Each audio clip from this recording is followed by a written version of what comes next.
अस्सलाम वालेकुम व्यूवर्स।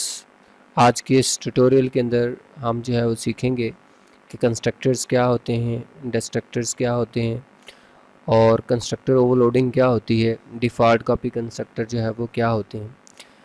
जिस तरह के हमने अर्लियर लेक्चर के अंदर जो है वो पढ़ा था, सीखा था कि क्लासेस किस तरह जो है डिज़ाइन की जाती हैं और उन किस तरह प्रोग्राम को एग्जीक्यूट करके उनकी आउटपुट ली जा सकती है और किस तरह डाटा मेंबर्स जो है वो डिक्लेयर किए जाते हैं और डाटा फंक्शन किस तरह डिक्लेयर किए जाते हैं, किस तरह उन डाटा फंक्शन को हम एक्सेस कर सकते हैं।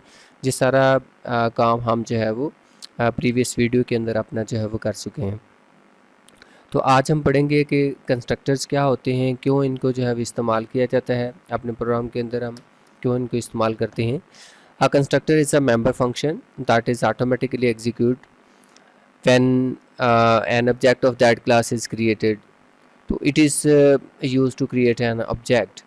इसकी कुछ प्रॉपर्टीज़ हमारे पास हैं कि it works as a normal function and automatically executed when class object is declared, यानी कि जिस क्लास का आपने कंस्ट्रक्टर डिक्लेयर किया होगा यूं ही आप उसका ऑब्जेक्ट डिक्लेयर करेंगे तो ये ऑटोमेटिकली एग्जीक्यूट हो जाएगा। It can't return any value, जो किसी किस्म की रिटर्न टाइप जो है नहीं दे सकता, वैल्यू रिटर्न नहीं कर सकता। Mostly use to initialize data members, तो आमतौर पर कंस्ट्रक्टर को हम इस्तेमाल करते हैं डाटा मेंबर्स को इनिशियलाइज करने के लिए। तो ये हम देखते हैं कि एक प्रोग्राम के साथ कि किस तरह हमारा ये कंस्ट्रक्टर जो है वो हम डिज़ाइन कैसे कर सकते हैं और इनको किस तरह जो है वो एग्जीक्यूट किया जाता है। तो यहाँ से आप खोल लें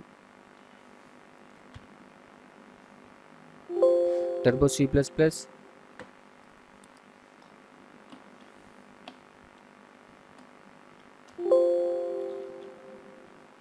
और टर्बो सी प्लस प्लस खोलने के बाद आप कोई भी न्यू फाइल एक ले लें, जैसा कि मैंने ले ली कंस्ट्रक्टर के नाम से, कंस्ट्रक्ट इसका नाम जो है वो रख देते हैं और F5 दबा दिया, स्क्रीन जो है वो बड़ी होगी। तो ये हैश इंक्लूड iostream.h, ये हेडर फाइल इंक्लूड होगी। इस तरह दूसरी हेडर फाइल हम इंक्लूड करेंगे console input output dot H. उसके बाद हम क्लास कोई भी डिक्लेयर कर सकते हैं, जैसा कि क्लास मैंने दे दी कि क्लास स्टूडेंट, और यहाँ पर कर्ली ब्रेसेस जो है वो क्लासेस की शुरू कर दी। उसके बाद हम कुछ इसमें डाटा मेंबर्स जो है वो डिफ़ाइन करेंगे। इंटीजर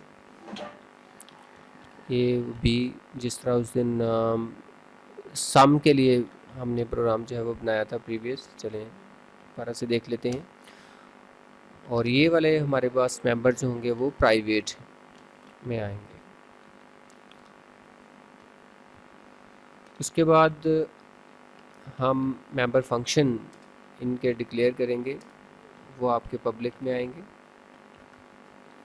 और पहले वाइड गेट डाटा, ये फंक्शन मैंने डिक्लेयर कर लिया और ये पैरेंथेसिस इसकी बॉडी के लिए। यहाँ पर मैं वैल्यू एक्सेस करने के लिए कोई भी मैसेज देता हूँ कि एंटर ये value and C in, value गेट करने के लिए ए आ जाएगा इधर, इस तरह C out enter B value and C in आपके पास जो है वो बी हो जाएगा। ये टू जो डाटा मेंबर्स थे उनकी वैल्यू मैंने एक्सेस कर ली। अब मैं एक और फंक्शन डिज़ाइन कर रहा हूँ, wide show data. Gate data था पहला वैल्यू गेट करने के लिए, और ये शो डाटा हमारे पास इस्तेमाल होगा वैल्यूज़ को शो करवाने के लिए, कंसोल के ऊपर आउटपुट देने के लिए हम इस्तेमाल करते हैं। लाइजेस के sum is equal to A plus B and cout कर देते हैं सम इज़, और सम आपका किस वेरिएबल के अंदर है, सम के अंदर। इसको हम एंडल भी दे देते हैं ताकि नेक्स्ट लाइन पे चला जाए, अगर कोई और आउटपुट हमने लेनी है तो नेक्स्ट लाइन पे आपकी आउटपुट नेक्स्ट से आए। ये आपकी सबसे पहले ये देखें कि ये प्राइवेट डाटा मेंबर्स हो गए आपके, और उसके बाद ये हमारे पास जो है वो डाटा फंक्शंस हैं जो इन मेंबर्स को एक्सेस करने के लिए इस्तेमाल होते हैं या इनकी मैनिपुलेशन के लिए हमारे पास इस्तेमाल होते हैं। उसके बाद हम क्या काम करेंगे कि हम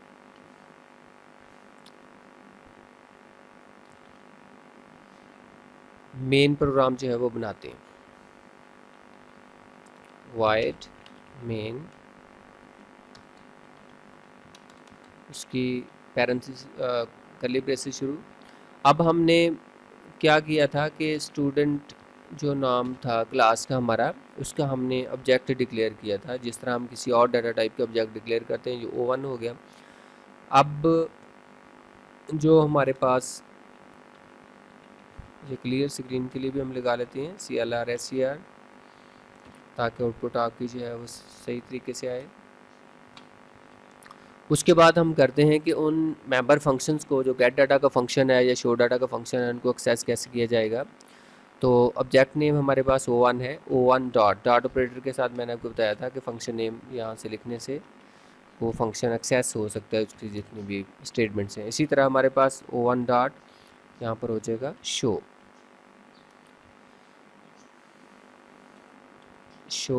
डाटा नाम हमने इसका रखा है। इधर आप एक और काम भी कर सकते हैं। यहाँ पर मैं दे देता हूँ कि ऑब्जेक्ट 1 आउटपुट, और इसमें भी आप हैंडल नेक्स्ट लाइन के लिए दे दें। उसके बाद आप आउटपुट को स्टैटिक करने के लिए यहाँ पर get ch function, get character use कर सकते हैं, ताकि आपकी आउटपुट थोड़ा स्टैटिक रहे स्क्रीन के ऊपर। तो ये हमारी एक हमने सिंपल क्लास डिक्लेयर की, जो क्या काम करती है कि 2 नंबर्स की वैल्यू गेट करती है और उनका सबमिशन जो है वो स्क्रीन के ऊपर जो है वो दिखाती है। तो कंट्रोल+ F9 हम दबाते हैं, इसको कंपाइल एंड एग्जीक्यूट करते हैं, देखते हैं एरर कौन सा है जी। इंटीजर सम। तो आपने नाज़रीन यहाँ पर देखा कि हम प्राइवेट तौर पर जब हम डाटा मेंबर जो डिक्लेयर करते हैं, तो यहाँ पर हम उनको इनिशियलाइज़ नहीं कर सकते। तो अब दोबारा से हम इसको एग्जीक्यूट करवाते हैं। ऊपर आपके आगे ऑब्जेक्ट 1 आउटपुट, और यहाँ पर कोई भी आप वैल्यू दे दें 1 1 2 2, तो ये आपका 33 आंसर आ गया। अच्छा, अब ये वाली क्लास जो थी, इसके अंदर कोई हमने कंस्ट्रक्टर इस्तेमाल नहीं किया। हम ये चाहते हैं कि इस वेरिएबल की वैल्यू इनिशियलाइज़ हो, तो इनिशियलाइजेशन के लिए हम इस्तेमाल कर सकते हैं कंस्ट्रक्टर्स को। कंस्ट्रक्टर का जैसा कि नाम बताया था मैंने आपको कि कंस्ट्रक्टर का नेम सेम होता है क्लास नेम के साथ। तो क्लास का नाम हमारा स्टूडेंट था, तो इसी तरह कंस्ट्रक्टर का नाम भी क्या होगा, स्टूडेंट। तो यहाँ पर आप मैसेज सिंपली हम डिक्लेयर करते हैं सी आउट, यहाँ पर मैं लिखता हूँ ऑब्जेक्ट क्रिएटेड।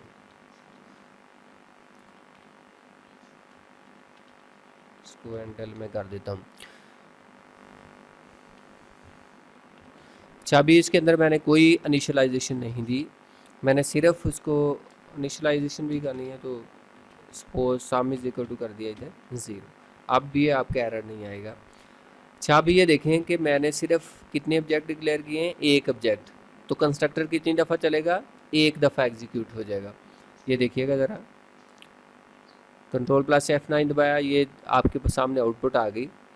तो मैसेज क्या है ऊपर, सबसे पहले ऑब्जेक्ट क्रिएटेड, उसके बाद ऑब्जेक्ट 1 आउटपुट है। तो यहाँ पर जो भी आप आर्गूमेंट इसमें वैल्यूज़ इनपुट करेंगे, उनका सबमिशन नीचे आपको जो है वो दिखा देगा, ऑब्जेक्ट क्रिएटेड। अब इनिशियलाइजेशन भी हो गई यहाँ पर, जिस तरह के पहले हमने डिस्कस किया कि कंस्ट्रक्टर्स को हम आमतौर पर इस्तेमाल करते हैं इनिशियलाइजेशन ऑफ वेरिएबल्स के लिए। वेरिएबल की वैल्यू कोई भी आप इनिशियलाइजेशन करना चाहें तो यहाँ पर कर सकते हैं। तो ये हमारे पास हो गया कि कंस्ट्रक्टर कैसे हम डिक्लेयर करते हैं, और उसके बाद ये कैसे एग्जीक्यूट होते हैं ऑटोमेटिकली। इसके लिए कोई हम डॉट नहीं लगाते, जैसे ये वाला फंक्शन हमने एक्सेस करने के लिए O1 डॉट गेट डाटा हमने इस्तेमाल किया, या शो डाटा इस्तेमाल किया, या वाट एवर एल्स जो भी आपके पास फंक्शन होंगे उसके डॉट ऑपरेटर के जरिए उसको एक्सेस करेंगे। लेकिन कंस्ट्रक्टर के लिए इनको एक्सेस करना इस तरह एक्सेस नहीं किया जाता, ये ऑटोमेटिकली एग्जीक्यूट होता है। ये देखें, अगर मैं इनको कमेंट बना दूँ, ये लाइनें मेरे पास जो है वो कमेंट बन गई हैं, अब ये एग्जीक्यूशन में नहीं रही। अब मैं कंट्रोल प्लस F9 करूँगा तो हमने सिर्फ और सिर्फ वेरिएबल डिक्लेयर किया है, किसी फंक्शन को हमने कॉल नहीं किया, तो ये ऑटोमेटिकली उसकी जो इंस्ट्रक्शंस हैं वो एग्जीक्यूट हो जाएंगी। तो उसके अंदर हमने क्या मैसेज दिया था ऑब्जेक्ट क्रिएटेड का, वो हो गया, और सम इज इक्वल टू 0 किया है, वो उसको इनिशियलाइज कर दिया जाएगा सम की वैल्यू को 0 के साथ। इस तरह हम कंस्ट्रक्टर को इस्तेमाल करते हैं अपने प्रोग्राम के अंदर। वैल्यू इनिशियलाइजेशन के लिए भी, कोई सिंपल जो है वो मैसेजिंग के लिए, तो मोस्टली हम इसको वैल्यू इनिशियलाइज करने के लिए इस्तेमाल करते हैं। तो अच्छा, अगर मैं ऐसा करूं कि सम की वैल्यू तो मैंने जो है वो 0 कर दी, और यहाँ पर मैं अब इनपुट नहीं लेता, मैं a इज़ इक्वल टू ए की वैल्यू जो है वो इधर 10 दे देता हूँ, और b की वैल्यू इनिशियलाइज कर देता हूँ 20 के साथ। तो हमारा जो आउटपुट है सम के पॉइंट ऑफ व्यू से इसको 30 आना चाहिए। अब मुझे ज़रूरत नहीं है क्योंकि मैंने वैल्यू जो है वो इनिशियलाइज़ कर दी हैं, तो लिहाजा O1 डॉट गेट डाटा, अब गेट डाटा करने की ज़रूरत नहीं है। इसको मैं जो है कमिट बना देता हूँ ताकि ये वाली लाइन जो है एग्जीक्यूट ना हो सके। तो अब सिर्फ O1 dot show data function चलेगा। वैल्यूज़ हमने ऊपर इनिशियलाइज़ कर दी हैं।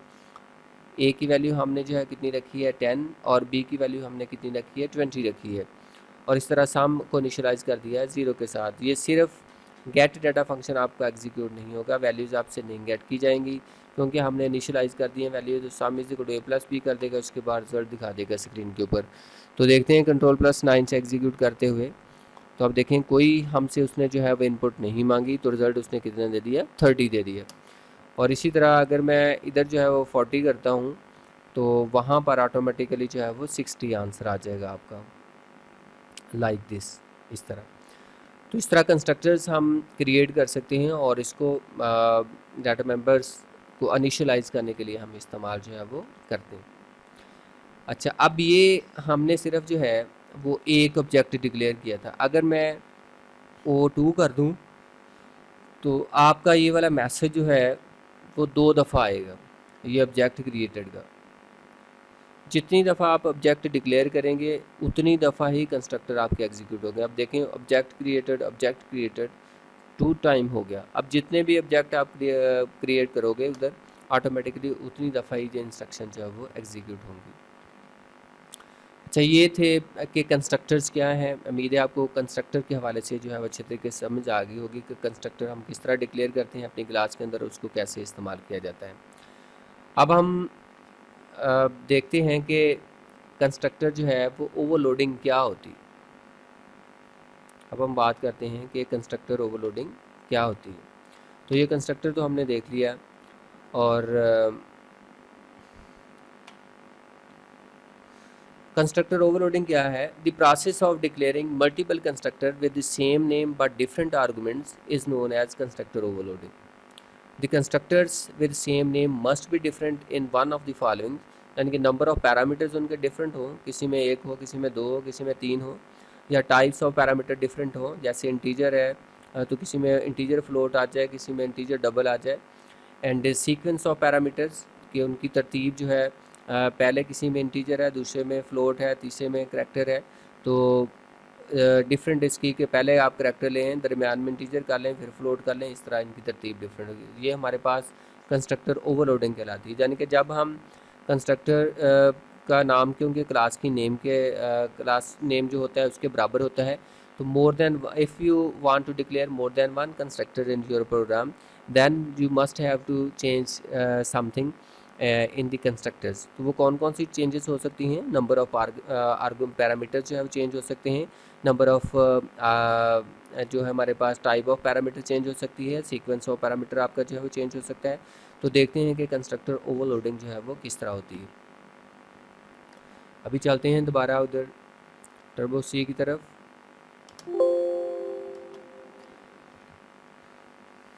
ये देखें, एक कंस्ट्रक्टर सपोज मैंने ये सिर्फ वैल्यू इनिशियलाइज़ करने के लिए ये इधर डिक्लेयर कर ली। इसको मैं सम की वैल्यू इनिशियलाइज मैंने 0 कर दी, बाकी मैंने डिलीट कर दी। वैल्यू हम गेट करेंगे फंक्शन के थ्रू।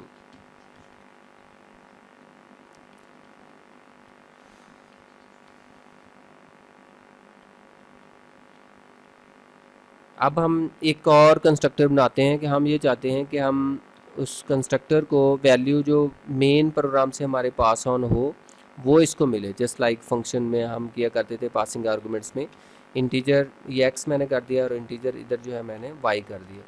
अब एक्स और वाई की वैल्यू कहाँ से आएगी? जो आपका मेन प्रोग्राम है वहाँ से वैल्यू आपकी जो आप पास आउट करेंगे किसी भी ऑब्जेक्ट को वो एक्स को मिल जाएगी, और दूसरी वैल्यू जो पास आउट करेंगे वो वाई की मिल जाएगी। तो यहाँ पर मैं क्या काम करता हूँ कि मैं ए की वैल्यू रखता हूँ, ए इज इक्वल टू इक्वल कर देता हूँ कि जो एक्स कर देता हूँ कि जो एक्स में वैल्यू हो वो ऑटोमेटिकली ए को मिल जाए, और इसी तरह मैं B is equal to Y कर देता हूँ कि जो वाई की वैल्यू आए वो बी को मिल जाए। तो इसमें अब ये हमारे पास कंस्ट्रक्टर हो गए दो। एक कंस्ट्रक्टर जो है वो खाली है, विदाउट पैरामीटर्स है, और दूसरे कंस्ट्रक्टर के अंदर मैंने जो दो पैरामीटर्स दिए हैं इंटीजर टाइप, एक एक्स है एक क्या है वाई है। तो ये चीज़ हमारे पास, ये अमल हमारे पास कंस्ट्रक्टर ओवरलोडिंग कहलाता है। इनके कंस्ट्रक्टर ओवरलोडिंग में you can use more than one constructors but different parameters. अभी हम देखते हैं कि इनको एग्जीक्यूट करवा के। मैंने दो ऑब्जेक्ट डिक्लेयर किए थे, पहला ऑब्जेक्ट वैसे ही है और सेकंड ऑब्जेक्ट के अंदर मैं कुछ और पैरामीटर जो है वो पास कर रहा हूँ। कैसे कि फॉर एग्जांपल मैं यहाँ पर वैल्यू एक 10 दे देता हूँ और इधर वैल्यू जो है मैं 20 दे देता हूँ। अब जब मैं इनको कॉल करूँगा, यहाँ से मैंने इसको कॉपी किया और इधर लाकर मैंने इसको पेस्ट कर दिया, कंट्रोल के एच मैंने दबा दिया तो ये सिलेक्शन जो है वो ख़त्म होगी। अब यहाँ पर मैं ऑब्जेक्ट 1 की बजाय जो है वो 2 कर देता हूँ। तो ऑब्जेक्ट 2 के अंदर क्योंकि हमने पैरामीटर जिसको पास कर दिए हैं लिहाजा गेट डाटा करने की ज़रूरत नहीं है, O two dot show data, सिर्फ शो डाटा फंक्शन चलाने की हमें ज़रूरत है। तो ऑब्जेक्ट 1 दोनों ही काम करेगा क्योंकि इसमें मैंने कोई उसको पैरामीटर पास नहीं किए, वो गेट डाटा भी लेगा शो डाटा भी लेगा। पहला जो आपका ऑब्जेक्ट होगा वो जो आप वैल्यूज एंटर करेंगे उसके मुताबिक आउटपुट देगा, जबकि दूसरे का रिजल्ट हमारे पास जो है वो 10 और 20 को प्लस करने के बाद आएगा। कंट्रोल पे F9 दबाएं, ये आपका प्रोग्राम एग्जीक्यूट हो गया और यहाँ पर ऑब्जेक्ट 1 है, ऑब्जेक्ट 1 के अंदर उस वो वैल्यूज़ पूछ रहा है कि कितनी दें। सपोज़ मैंने ए की वैल्यू 33 दे दी और इसकी वैल्यू मैंने 44 दे दी तो आंसर हमारा 77 आ गया। लेकिन जो हमारे पास ऑब्जेक्ट 2 था उसका आउटपुट हमारे पास जो वो 30 आया, क्योंकि जो पैरामीटर्स हमने पास किए थे उसके मुताबिक हमारे पास उसका रिज़ल्ट जो है वो 30 ही बनता था, तो वो हो गया। तो ये हमारे पास व्यूवर्स, इनको हम बोलते हैं कंस्ट्रक्टर ओवरलोडिंग। कि when you use more than one constructors in your program with different with same name but different parameters, then this is called constructor overloading। इसको हम constructor overloading बोलते हैं। उसके बाद हमने बात की थी कि डिफ़ॉल्ट कॉपी कंस्ट्रक्टर क्या होता है, उसके वाले से हमने जो है वो देखना है कि डिफ़ॉल्ट कॉपी कंस्ट्रक्टर क्या होता है। A type of constructor that is used to initialize an object with another object of the same type is called default copy constructor। तो डिफ़ॉल्ट कॉपी कंस्ट्रक्टर हम देखते हैं अपने प्रोग्राम के थ्रू कि किस तरह डिफ़ॉल्ट कॉपी कंस्ट्रक्टर जो है बनाया जा सकता है।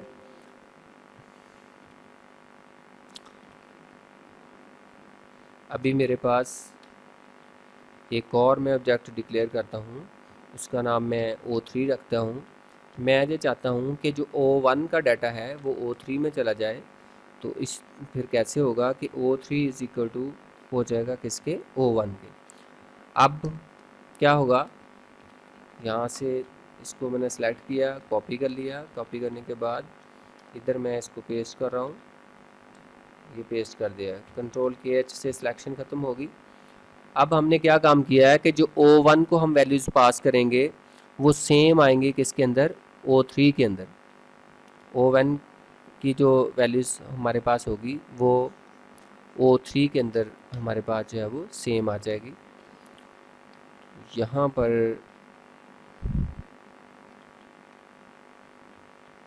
O3 dot show data,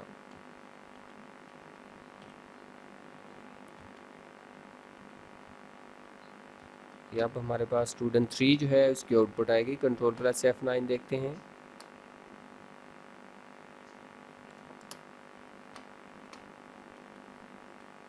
line double हो गई थी।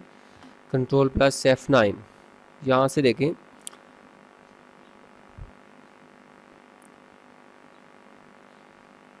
एंटर वैल्यू, ये मैंने 11 और 22 एंटर कर दी तो आंसर आपके पास आ गया 33।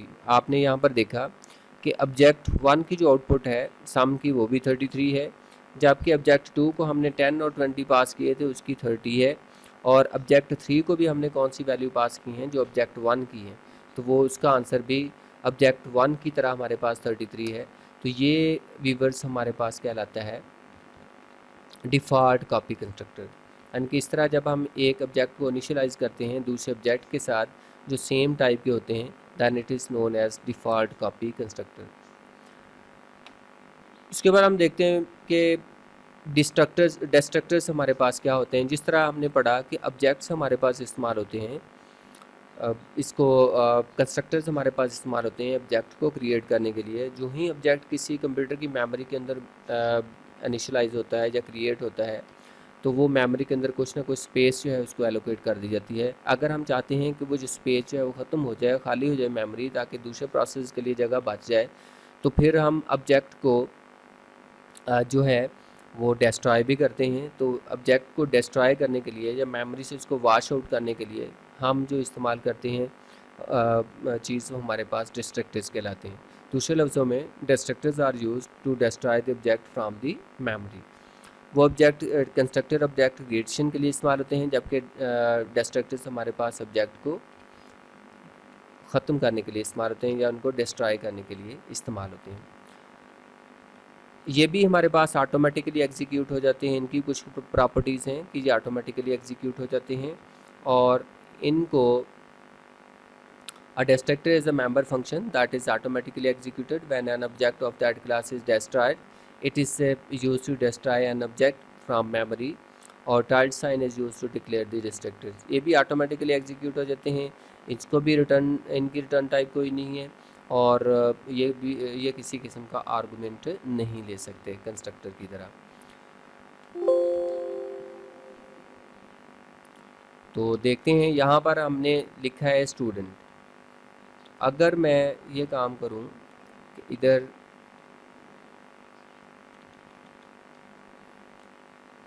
ये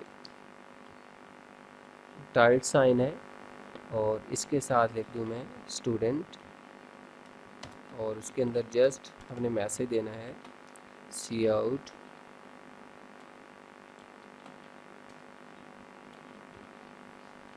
ऑब्जेक्ट destroyed।